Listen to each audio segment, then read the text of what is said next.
Tech's biggest conference kicks off in Las Vegas next week. The Consumer Electronics Show, or CES, showcases the newest products hitting the market and gives us a glimpse into a possible tech future.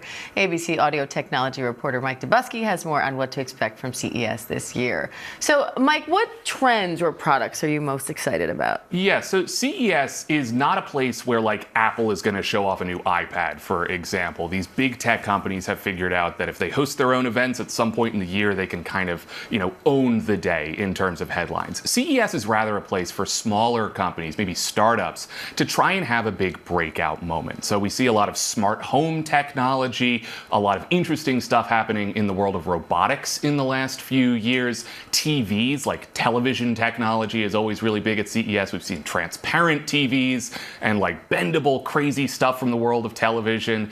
And then, of course, we also in the last few years have seen a lot of AI gadgets as well. Do big companies look here for other companies they might want to acquire or ideas they might want to borrow from? Certainly, and we've seen this happen in real time before. There was a company a few years ago called Humane, which made a little AI gadget called the Humane AI Pin. This was something that you clipped to your body and you could talk to it. There was a cool little projector where you could actually see a screen on your hand and did all this crazy kind of stuff. It was a way to get you to interact with a large language model, though, at its core. Unfortunately, that company was not very successful, and it was eventually acquired by Hewlett-Packard, and a lot of the sort of talent and ideas at that company are now sort of germinating over at HP. Interesting. So if the last few years are any indication, you say to expect a lot of AI gadgets at the show this year. What are some unique ways you think we might see AI beyond, the chat GPTs of the world? Yeah, this has been something that we've been tracking for the last few years now, as a matter of fact. Not just